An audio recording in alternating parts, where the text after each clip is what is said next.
Yo les tins, ici Sweet et j'espère que vous allez bien, car aujourd'hui c'est une toute nouvelle vidéo Cosmo.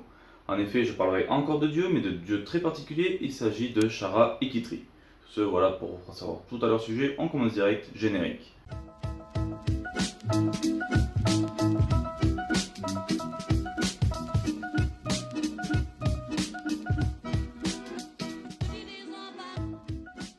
Alors tout d'abord déjà, qui sont Chara et Kitri? Ben déjà, tous deux sont mariés, ils sont ensemble, ce sont des dieux et ce sont surtout les dieux de la religion tout simplement des Shi'ar. En effet, dans cette religion, Chara et Kitri sont les créateurs de l'univers, sauf que voilà, nous c'est bien, je vous ai déjà expliqué cela dans plusieurs vidéos, ce n'est pas le cas, donc découvrons plutôt l'histoire de ces deux divinités.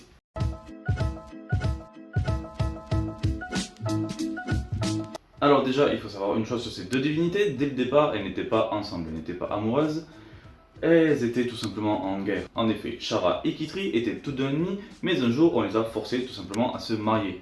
Et en fait, justement, de ce mariage est née leur force, leur puissance. Ils se sont rendus compte qu'à deux, ils étaient beaucoup plus puissants. Et de cette puissance, surtout, est venu l'amour. Donc actuellement, ce sont deux amoureux, mais au départ, ce n'était pas du tout le cas. D'ailleurs, une des légendes raconte que le cristal de M'Kraan, qui est donc un peu une relique au niveau des Shi'ar, était tout simplement au départ un cadeau de Kitri pour Chara lors de leur mariage. Et comme vous le savez, les dieux sont tout simplement mortels, comme des humains ou autres. Et vu qu'ils sont mortels, ils peuvent aussi mourir, et c'est d'ailleurs ce qui est arrivé au couple. En effet, Amatsu Mikaboshi était venu pour tuer Kitri, et visiblement, il avait aussi tué Chara. Je n'ai pas retrouvé réellement la séquence, donc c'est pour ça que je dis visiblement, mais des recherches que j'ai faites, on parle de la mort de Kitri, ça c'est sûr, la mort de Chara un peu moins. Mais les deux divinités purent revenir à la vie grâce à Hercule. En effet, le dieu grec avait annoncé une grande puissance pour pouvoir tout simplement restaurer l'univers et ramener à la vie toutes les personnes qui furent tuées par Amatsu Mikaboshi. Et du coup, cela comprend tout simplement Chara et Kitri. Et très récemment, on a croisé donc Kitri et Chara dans The Mighty Thor. En effet, on les a croisés au niveau des kiosques, donc très rapidement, ça devrait arriver au TPB. Et en fait, on les voit apparaître seulement pour faire un combat de dieux, donc montrer leur puissance et montrer qu'ils sont plus puissants par rapport à Thor. Mais voilà, je ne vais pas raconter tout ce qui se passe dans le récit, parce que déjà, prochaine séquence, j'en raconte un peu. Donc, découvrons leur pouvoir.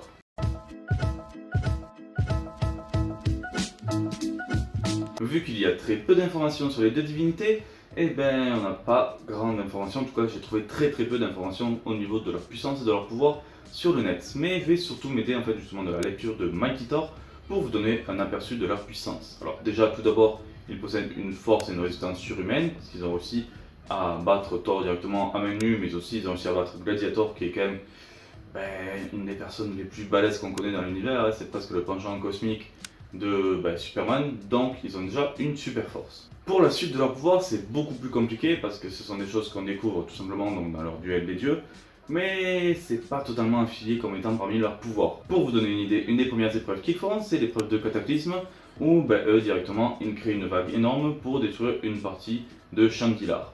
Il est dit que ce sont eux qui l'ont créé tout simplement, mais on ne sait pas si c'est quelque chose de commodité, ils l'ont fait à travers leur pouvoir, leur puissance. C'est mal expliqué, en fait ils font beaucoup de choses, mais on ne sait pas si ça vient directement de eux ou non. Même s'ils font cela justement en disant voilà, que c'est leur pouvoir en tant que dieu, moi je ne suis pas certain que ce soit le cas. Mais en tout cas, une fois ils ont montré qu'ils étaient capables tout simplement de faire une vague géante, une autre fois ils ont plus ou moins invoqué une comète, une supernova qui devait détruire leur monde. Après il est dit qu'ils peuvent par exemple créer des êtres car ils ont créé tout simplement des géants.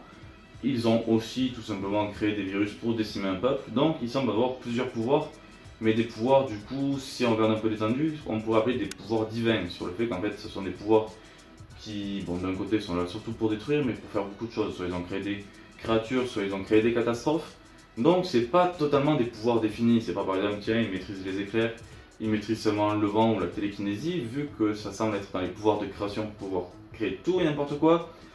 Je ne sais pas si on peut réellement confirmer que leur pouvoir c'est la création. Mais ce petit pouvoir de création serait tout à fait logique car eux tout simplement se définissent comme les créateurs de l'univers. Donc même si ce n'est pas le cas, le fait qu'ils puissent créer et avoir autant de puissance ne serait pas forcément dérangeant. Il y a un autre aspect sur leur puissance qui est assez dérangeant, c'est que vers la fin de l'aventure, en fait, tous deux décident d'invoquer tout simplement la force phénix. Donc le phénix, le grand aigle de feu, qui détruit tout. Alors déjà quand je regarde cette séquence, il y a une grosse incohérence sur le fait qu'ils l'appellent leur sœur, comme s'ils étaient arrivés en même temps dans l'univers, ce qui, même si on ne connaît pas leur réelle origine, n'est pas forcément le cas, car la Force Phoenix est une puissance propre, une entité très puissante, et donc elle est au-dessus d'eux. D'ailleurs même la Force Phoenix l'explique tout simplement. La Force Phoenix nous explique d'ailleurs plus tard que en fait ils n'ont pas réellement le pouvoir de l'invoquer, c'est parce que elle-même voulait venir qu'elle s'est donc laissée invoquer.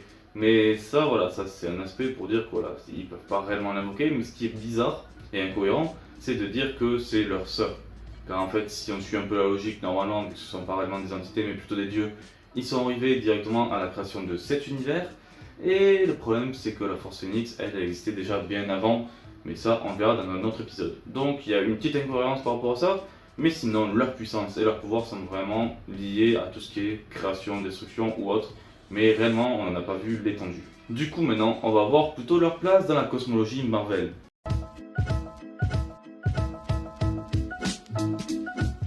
Alors déjà, comme je l'ai dit par rapport à la Force Phoenix, mais voilà, il y a quelque chose qui ne va pas. Donc pour moi, ils ne sont pas réellement liés à la Force Phoenix, ce n'est pas du tout possible. Ensuite, si on regarde un peu leur statut, ce sont deux personnes qui sont plus ou moins des dieux. Je ne pense pas que ce soit des entités de par leur pouvoir, parce que même s'ils ont l'air d'avoir un gros pouvoir, je ne sais pas classer, mais je ne les mettrai pas en entité, ou en tout cas en entité abstraite. Ça clairement non, donc après ça peut être d'autres entités s'il le faut. Vu qu'on ne connaît pas leur propre origine sur la création de l'univers, il est très probable qu'ils soient arrivés donc, dès le début, et un peu comme les Asgardiens ou d'autres dieux, après ils évacuaient à leur occupation tout le long, tout simplement. Hein. Ils ont peut-être eux-mêmes créé le peuple Shi'ar, qui s'est, vu que eux-mêmes sur leur aspect ressemblent directement aux Shi'ar, et vu qu'il a été dit dans les épreuves qu'ils peuvent créer des géants, il est fort probable que eux au moins aient créé la race des Shi'ar. Ouais, la race, pas le peuple. Je parlerai de tout ça dans la vidéo de dimanche. Mais donc il est très probable qu'ils aient créé tout simplement la race des Shi'ar pour être vénérés par eux. Mais sinon ce sont plus ou moins des dieux basiques, voire peut-être des entités. Mais après par rapport à tout ça, voilà, c'est entre Asgardiens et les entités, je les mettrai plus ou moins au milieu parce qu'on n'a vraiment aucune information là-dessus. Donc voilà, j'espère en tout cas que cet épisode vous aura plu, épisode très court surtout sur deux dieux qui sont vraiment pas connus, où il y a très peu d'informations. Et je sais que beaucoup râleront parce qu'il faudrait y avoir d'autres dieux. Mais j'ai décidé de vous parler en fait de Shara et de Kitri tout simplement parce que dimanche j'ai envie de vous parler de l'Empire Shi'ar. Et vu que l'Empire Shi'ar voilà, vénère Shara et Kitri car ce sont leurs dieux, je pensais que c'était plus intéressant d'abord de parler d'eux. Donc voilà, si cet épisode vous a plu, n'hésitez pas à mettre un pouce bleu ou un pouce rouge si quelque chose ne va pas. Mettez toujours en commentaire si vous avez surtout plus d'informations ou autres sur les dieux parce qu'on les croise peu. Et même sur internet j'ai trouvé peu d'informations donc je serai toujours intéressé pour ça. N'hésitez pas d'ailleurs à me suivre sur les réseaux sociaux avec d'un côté Facebook et de l'autre côté Twitter. D'ailleurs vous pouvez toujours partager cette vidéo et vous abonner à la chaîne. Sur ce, ciao tout le monde et à la prochaine.